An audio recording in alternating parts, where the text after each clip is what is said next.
Bienvenue dans le podcast de santé intégrative féminine Libère des mots. Nous abordons la santé préventive et curative des femmes, qu'elles soient mamans ou non, en bonne santé ou malades, en quête de leur physiologie ou en quête de sens. Le podcast met en lumière le travail des soignants des hôpitaux et des villes, des thérapeutes, à travers des parcours inspirants de femmes. Des expertises de santé autour des pathologies féminines durant les saisons sont parsemées en intersaison par des conseils, des astuces de santé féminine quotidienne et des méditations guidées pour toutes. Vous découvrirez aussi les mots des hommes qui soutiennent ou soignent les femmes. Lorsque l'épisode vous a plu, merci de soutenir notre travail avec un 5 étoiles, vos partages, vos commentaires sur les plateformes de diffusion. Merci au studio Schmooze. Un grand merci à tous nos invités qui se livrent à vous, parfois dans des conditions extraordinaires, à travers leurs mots. Bonne écoute.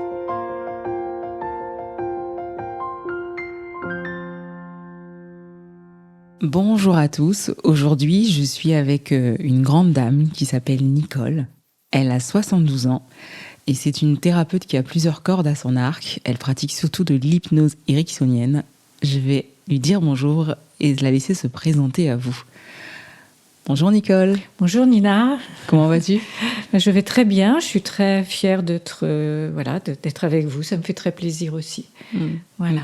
Merci beaucoup à toi d'avoir accepté de nous partager ton parcours et toutes tes connaissances. Un petit peu. Et de nous inspirer. Alors Nicole, tu as 72 ans. Oui. Et tu as un parcours assez particulier avec à la fois ton travail et le cancer du sein. Et j'aimerais juste que tu te présentes à nous brièvement, que tu nous racontes un petit peu comment tu en es arrivée là. Alors on va faire vite, parce que sinon on pourrait en avoir pour des heures.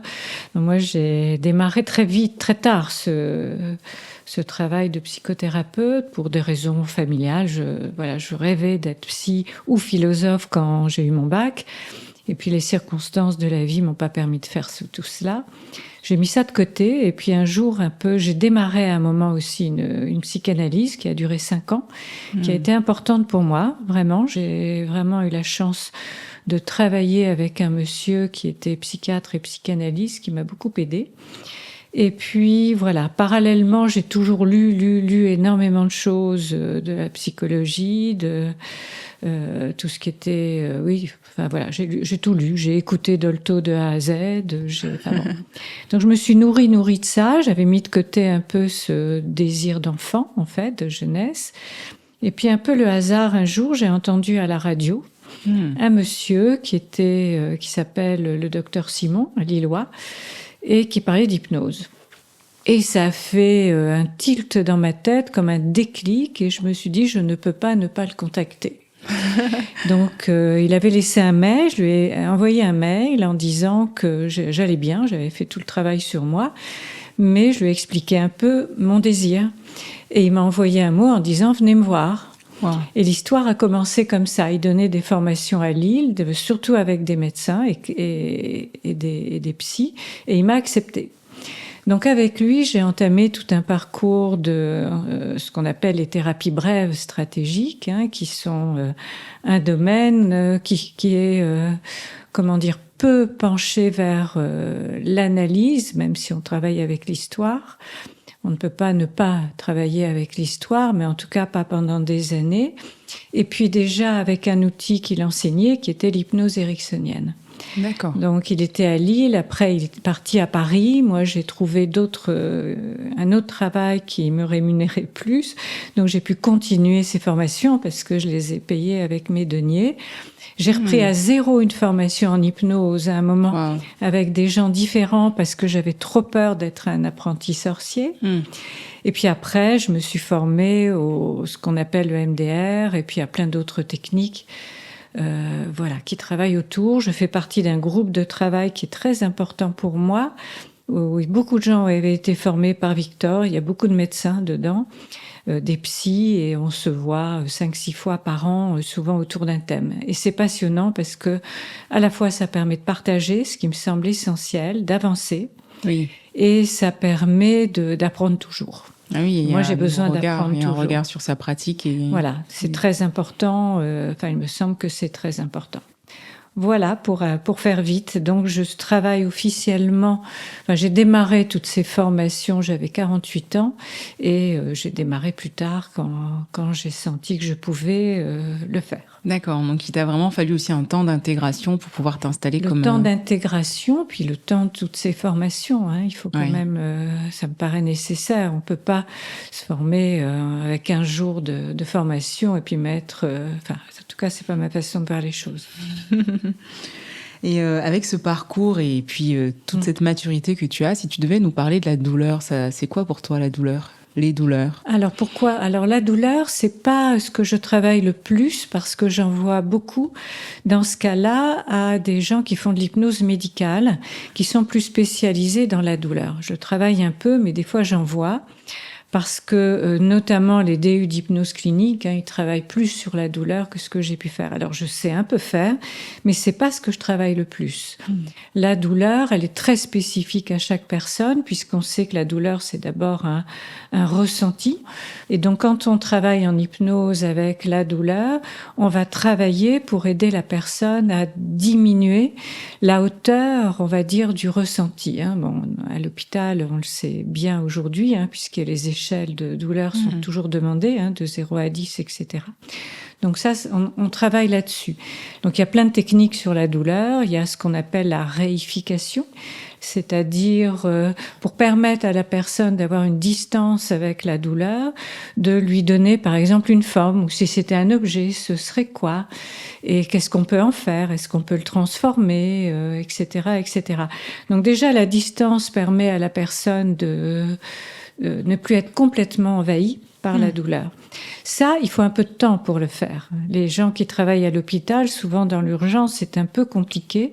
Donc, ils travaillent beaucoup dans une confusion rapide pour permettre à la personne presque immédiatement d'être décalée de la douleur. Oui, une forme de dissociation, quoi. Tout à fait. De toute façon, l'hypnose, c'est un état de dissociation. Donc, c'est important. Après, il y a plein d'autres techniques. Faire une espèce de cocon pansement autour d'un endroit, emmener les gens dans un endroit très agréable, très doux pour être aussi distancié. Enfin, il y a beaucoup de possibilités autour de la douleur. Et pour toi, tu mettrais quel mot si tu devais nous parler de la douleur ? Oui, un mot qui la représente, la douleur ? Des mots à toi. Encore une fois, je trouve que c'est tellement spécifique, les mots à moi. Moi, j'ai beaucoup de chance, je crois, parce que je ne suis pas hyper sensible à la douleur. Donc la douleur, si elle arrive, parce que c'est arrivé dans ma vie, bien évidemment, oui, c'est plus un... alors c'est un ressenti et c'est un objet en même temps. C'est qu'est-ce que j'en fais de cette douleur-là ? Qu'est-ce qu'elle me dit et qu'est-ce que j'en fais ? Ça, c'est les mots qui me viennent, voilà. Mais on pourrait aller plus loin. C'est déjà très beau. Un ressenti, un objet. Et le cancer du sein dans tout ça, Alors, le cancer du sein est arrivé, j'avais 59 ans. J'ai eu la chance d'être suivie par une gynéco qui a arrêté maintenant, qui était très bien. C'était encore l'époque où on était dans des grilles de protocole fermées, on va dire. Donc on ne pouvait pas trop changer ça, et moi je l'ai changé. C'est-à-dire que je devais faire chimio, radiothérapie, opération chimio, radiothérapie, et j'ai refusé la chimio. Elle était très désolée, mais à l'époque, elle avait beaucoup travaillé avec un chirurgien très connu. Elle lui a demandé son avis et il lui a dit « Faites-lui confiance ». Et j'ai trouvé ça tout à fait extraordinaire. Le chirurgien, il a dit ça. Wow, faites-lui confiance. Donc voilà, donc j'ai fait les 2 opérations puisque j'avais des ganglions. Il a fallu enlever la chaîne ganglionnaire en 2e opération. J'ai fait... la radiothérapie et après commencer l'hormonothérapie. Et voilà, mais tout le monde n'a pas eu ce regard-là quand j'ai dit que je n'avais pas... je refusais la chimio au chirurgien qui a très bien travaillé, il a fait un beau travail. Il m'a regardé comme si j'étais une folle, quoi, baba cool qui voulait rien. Oui. Je dis non, c'est pas le sujet. Moi, je sais que je suis extrêmement réceptive à tout ce qui est chimie, médicaments, et je le sentais pas. Et en plus, je voulais être capable de travailler. Et j'avais très peur de ne pas être capable de travailler puisque c'était vital pour moi de travailler. Donc il y a eu tout ça. Tu as eu ta radiothérapie, ton opération, ta radiothérapie. La radiothérapie. Pendant la radiothérapie, j'ai réussi à l'avoir que le matin, je travaillais l'après-midi. Ah, tu as continué à travailler. À ce moment-là, voilà. Et puis après, voilà. Donc déjà, ça, c'était le gros du travail. Et puis à un moment donné, j'étais vraiment pas bien physiquement. Et à l'époque, on ne disait rien. On ne parlait pas d'alimentation. Ouais. Surtout.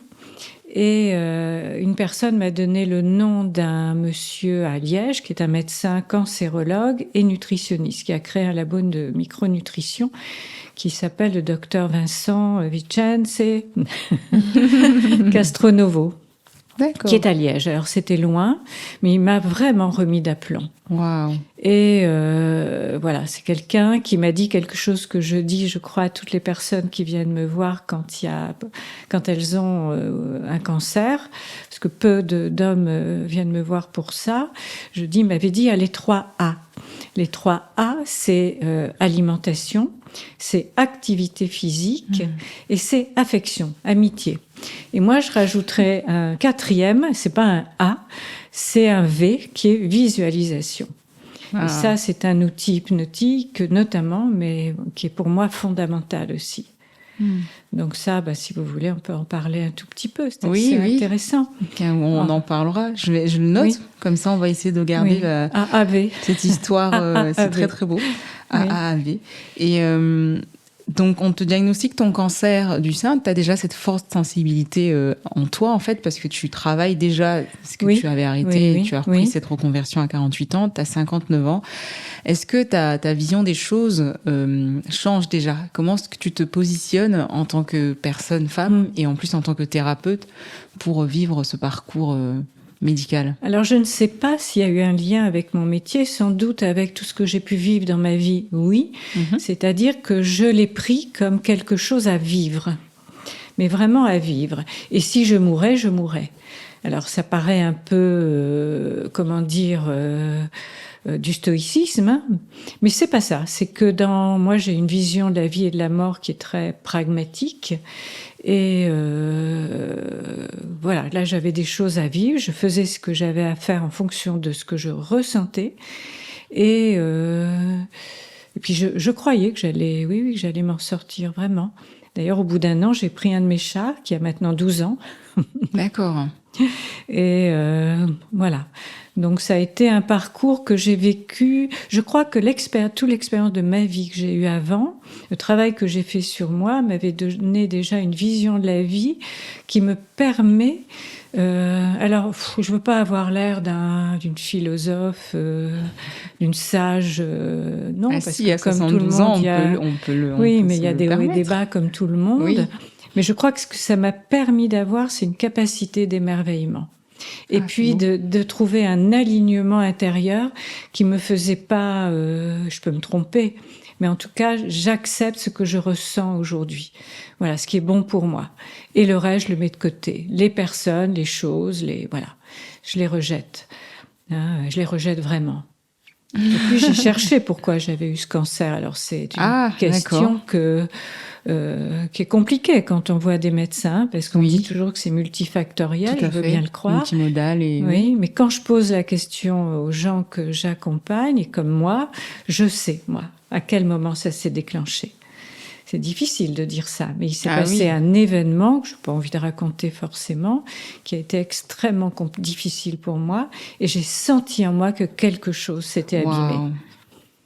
Et donc cette sensation-là que tu décris là, parce que ça m'intéresse beaucoup, parce qu'on est beaucoup à ne pas, quand on commence à travailler en thérapie ou en accompagnement, les gens se rendent compte qu'il y avait des prémices et qu'ils les avaient plus ou moins senties. Et je trouve qu'en thérapie, ça accompagne vraiment à asseoir le lien historique de la personne, son identité narrative. Mais toi, quand tu vas faire ton diagnostic, c'est qui te fait ton diagnostic? Qu'est-ce qui se passe? Est-ce que tu es surprise ou qu'est-ce qui... Alors, pas du tout surprise. Pourquoi? Parce que tout bêtement, moi, je suis pas forte. Hein, et donc, j'ai une poitrine toute petite. Et donc, j'ai senti que j'avais une boule. Et je me suis dit, Et j'ai eu la chance de voir d'abord un radiologue qui arrête un peu là, qui était un monsieur extraordinaire. Parce que j'ai lu dans ses yeux, il n'avait pas le droit de le dire très clairement, mais je lui dis, bon, c'est ça, quoi, c'est un cancer. Il m'a fait comprendre avec beaucoup de douceur et de gentillesse, et ma gynéco a été vraiment très, très top, avec un mot qui m'a fait rire, parce que quand il y a eu la biopsie, elle m'a dit, ah, c'est bien, c'est un hormonodépendant. Et je trouve qu'au fond, c'est bien de dire ça, parce que, voilà, c'est bien, quoi. Bon, aujourd'hui, les choses changent aussi. Hein. Oui. Mais j'ai quand même entendu dans l'année une personne, l'année dernière, qui m'a dit, voilà, ma gynéco, elle m'a dit, oh là là, c'est le pire, celui que vous avez. C'est quand même terrible d'entendre encore des choses comme ça. Oui. Ouais. C'est sûr que je pense que on parlait tout à l'heure de cette notion de pas avoir le temps à l'hôpital, d'être dans une forme d'urgence. Ça n'excuse pas tout. Non. Mais effectivement, les mots sont parfois très vite déposés. Oui. Ouais, ça peut être très délétère. Donc tu le sens en toi, on te fait le diagnostic. Et à quel moment tu lâches prise? Tu sais, on aborde beaucoup ça en thérapie. Il faut lâcher prise. Est-ce que tu te dis, à quel moment tu te dis, bah voilà, comme tu nous disais. Tout de suite. C'est immédiat. Voilà, je l'ai, j'en ai un. Bon, bah, qu'est-ce qu'il fallait que je fasse avec ça? Mes questions, c'était pas vis-à-vis de moi, parce que je me connais, je sais que j'allais faire. Mais c'était plutôt par rapport à mes enfants. Est-ce que je dis, est-ce que je dis pas? J'ai mis un temps avant de leur dire, et un ami à moi m'a dit, mais enfin, si tu leur dis pas, à qui tu le dis? Et je lui ai dit, mais tu as raison, j'ai pas le droit de ne pas leur dire. Voilà, et puis... le lâcher prise, je sais pas trop ce que ça veut dire moi non plus. Hein. Franchement, j'aime pas trop ce mot-là parce que il a quelque chose de volontaire. Et moi, je vois bien parce que les gens qui viennent faire de l'hypnose, ils me disent moi je lâche pas prise. Et je leur dis bah c'est bien, lâchez pas prise. Pour entrer en hypnose, on n'a pas à lâcher prise. Il y a toujours une part qui contrôle. Et une part qui va se dissocier ailleurs. Donc, ne lâchez pas prise. Donc, c'est pas ce mot-là qui est important, je pense. Pour moi, c'est le mot « j'accepte ». Encore une fois, c'est comme ça. Ça peut être un peu considéré comme du stoïcisme, mais c'est plus que ça. Parce que si j'accepte, je peux me mettre en route et en marche. Si j'accepte pas, qu'est-ce que je fais? Alors il y a des gens qui vont se victimiser, qui vont se plaindre, qui vont, c'est pas mon genre, qui vont, comment dire, pour le coup lâcher prise, mais dans le mauvais sens, hein, qui vont se laisser aller vers une idée de mort, hein, qui vont aller vers la mort, etc. C'est pour ça que j'aime pas ce mot-là. Si j'accepte, je dois faire avec. Et si je fais avec, en fonction de ce que je suis, de ce qui me convient ou de ce qui me convient pas, j'avance. Oui, je trouve que c'est touchant aussi de dire que c'est vraiment faire avec parce ça implique cette notion d'adaptabilité et pas de passivité quand on dit accepter et on se laisse porter comme ça. Effectivement, ne pas être passif, c'est important parce que je crois que quand on est en face d'un médecin, on a toujours le droit de dire je fais pas, je veux pas. Et c'est vraiment essentiel. Et donc on a besoin de comprendre, on a besoin de savoir quelles sont les conséquences de tel ou tel traitement, mais on a le droit de choisir. Oui, c'est beau ça, de dire vraiment que cette ça face au médecin, voilà, on peut ne pas être dans cette passivité. Mon parcours de soins m'appartient. Il m'est proposé, il m'appartient. C'est pas facile pour les médecins d'entendre ça, hein, je peux vous le dire. Hein. C'est beau. Et est-ce que, voilà, en tant que thérapeute, tu t'es tournée vers qui ou tu as juste utilisé ce que tu avais dans ta boîte à outils personnelle? Je me suis tournée, j'en ai parlé à des amis, à des gens, etc. Mais non, je me suis tournée vers personne en particulier. J'ai fait des petites choses toute seule. Voilà. Alors, est-ce que tu peux nous dire une chose que tu as fait qui t'a vraiment porté? Oui, alors ce que je disais, ce dont je parlais tout à l'heure, ce fameux V, visualisation. Il est très important, il a été en fait, utilisé par une personne aux États-Unis qui parlait pas d'hypnose, mais c'est de l'hypnose. Il s'appelait le docteur Simonton, qui est assez connu. Et Simonton, il a suivi pas mal de patients, il en a fait des statistiques, des études, en demandant aux personnes de visualiser les cellules cancéreuses et de visualiser les cellules, je ne sais plus lesquelles, enfin bref, celles qui tuent les cellules cancéreuses. Et la visualisation est très importante parce que moi j'ai fait rire des gens, je le raconte quand je suis. Moi j'ai vu des petits samouraïs qui tuaient les cellules cancéreuses. Donc je riais en même temps, mais je les voyais comme ça. Et les gens ont des images différentes, mais ça veut dire que là aussi, on est dans quelque chose où on peut mettre un peu d'humour soi-même, d'accord ? Et qu'il y a quelque chose qui se passe. Et ça, je l'ai fait assez souvent, j'en riais toute seule. Et voilà, je faisais aussi ces petits exercices de respiration qui permettent d'évacuer un peu les moments d'angoisse, parce qu'on en a. Bien évidemment, hein, je raconte ça, ça a l'air et youpi, c'est super. Non, il y a quand même des moments d'angoisse et il faut les accepter aussi, hein, c'est logique. Hein. Et là, ça me permettait d'appeler peut-être un ami. Et ça aussi, c'est important, le « A ». Hein. Oui, l'affectivité. Voilà. Et ce qui est important, c'est quand on n'est pas dans la plainte, d'accepter d'être prise en compte. Ce qui n'est pas toujours évident quand on a un tempérament comme le mien.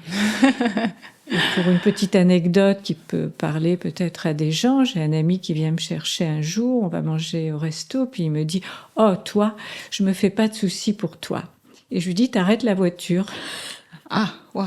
Et je lui ai dit « Je peux pas entendre ça.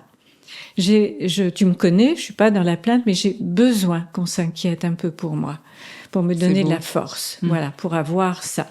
Il m'a regardé, c'est quelqu'un d'intelligent et de fin, et il m'a dit « Ah ouais, j'avais pas pensé à ça. » Donc je crois que c'est important aussi que des gens s'inquiètent pour vous, mais pas dans un sens, comment tu vas ? Ah, et aujourd'hui, ça va pas, et alors ? Non, simplement, je suis là, je sais que, voilà, quelqu'un s'inquiète pour moi, c'est bien, ça fait du bien aussi, hein. Donc, c'est pas du tout dans une plainte ou dans quelque chose qui est difficile à vivre. Au contraire, c'est une force dans ce cas-là. Et est-ce que tout ça a changé ta manière de prendre en charge les personnes ? Oui, bien sûr. Hein, voilà, quand j'ai eu des personnes qui sont venues avec un diagnostic de cancer, bien évidemment. D'ailleurs, une personne dont on a parlé, hein, je me rappelle très bien quand elle est arrivée, et maintenant j'ose faire ça parce que je trouve que c'est vraiment important. Je dis que j'ai eu un cancer. Wow. Et je le dis parce que je dis « Regardez-moi, on s'en sort ». Et je me rappelle bien que, voilà, je vois des fois des épaules, voilà. Hein. Quelque chose qui se pose, en fait. Oui, et donc j'estime que ce témoignage personnel, il est important. C'est en très fort. hypnose, on parle beaucoup, Milton Erickson disait beaucoup, on va parler beaucoup de ce qu'on appelle mon ami John. Mon ami John, c'est je connais quelqu'un qui, etc. Et ça peut être soi. D'accord ? Ce qui permet effectivement de donner un témoignage sans dire directement si c'est soi ou pas soi.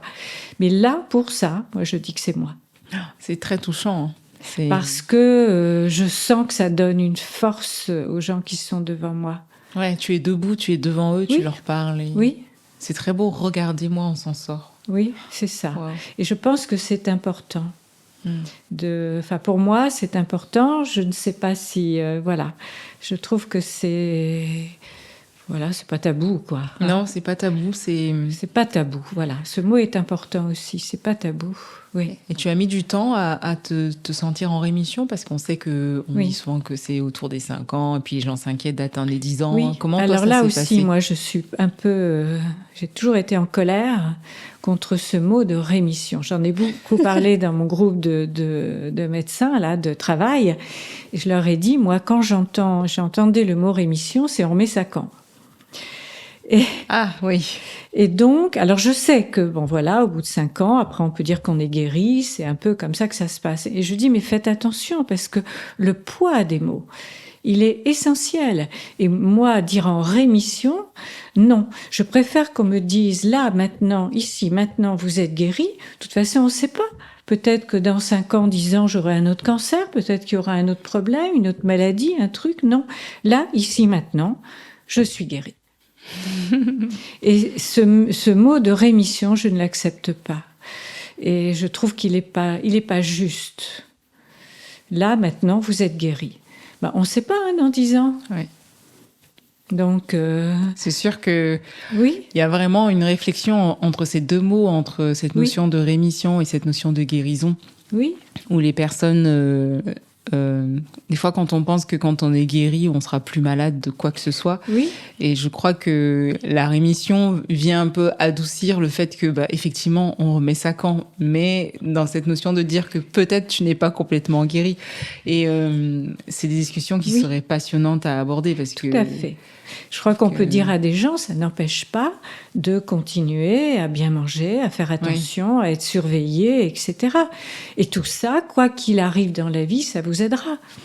Hein, mais dire là, maintenant, ici, maintenant, vous êtes guéri.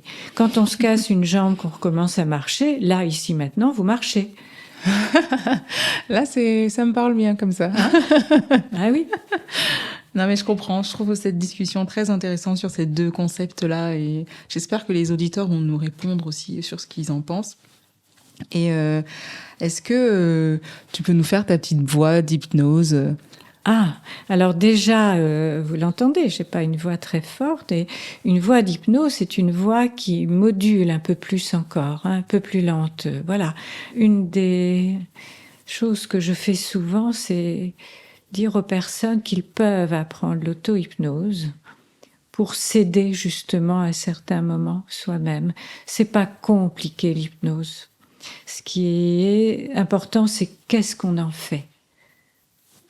C'est ce que je dis aussi du yoga. Je dis aux personnes, on peut faire du yoga comme on se lave les dents, sans conscience, sans en faire autre chose que faire. C'est ça, un exercice. Voilà. C'est qu'est-ce qu'on en fait.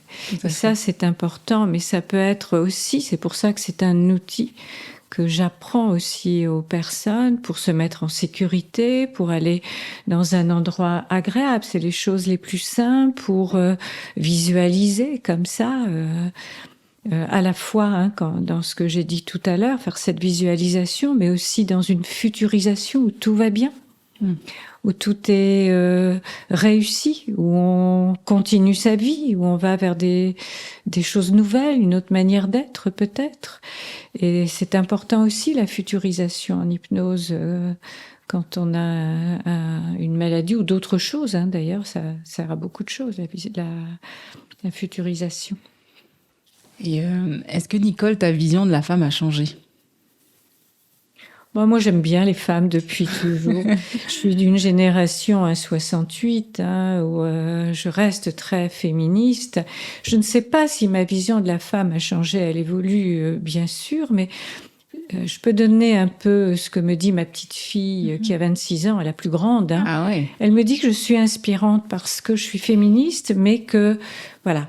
Et je crois que j'ai acquis assez jeune des valeurs féministes qui sont essentielles. Et je suis un peu triste de voir qu'il y a toujours du travail à faire, des combats à mener pour les femmes, les jeunes femmes. Il y a des choses gagnées, mais il y a des choses encore qui sont remises en cause et je trouve ça très triste.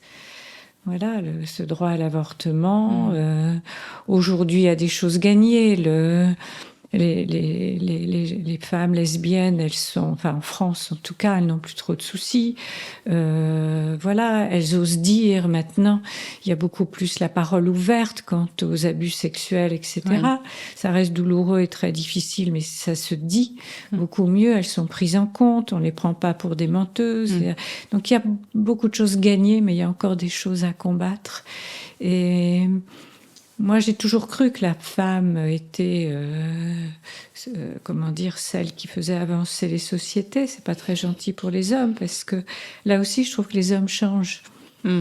Par exemple, avant, je recevais pas d'hommes. Maintenant, je reçois des hommes de tous âges et des hommes qui acceptent leur sensibilité, leur féminitude, si on peut dire, leur... Voilà, j'en vois de plus en plus et ça me fait plaisir aussi. Parce que je crois que s'il n'y a pas ça, ça ne peut pas fonctionner dans le futur. Alors, je vais être un peu vulgaire en disant qu'il y aura toujours des gros cons, mais une réalité. Voilà. Et si je te dis canapé, Nicole? Canapé? Oui. Canapé, c'était un peu l'idée de la psychanalyse. Hein. Moi, je ne travaille pas comme ça. Hein. Parce que je pense que ce qui est important dans un travail sur soi, vraiment, c'est la relation. C'est l'alliance thérapeutique. C'est d'être face à face. Après, la personne est entre elle et elle. Mais c'est vraiment l'alliance thérapeutique. Donc moi, je fais confiance à la personne en face de moi parce que c'est elle qui est l'expert de son problème, ce qui est un des thèmes de la thérapie brève, hein, et je le crois vraiment.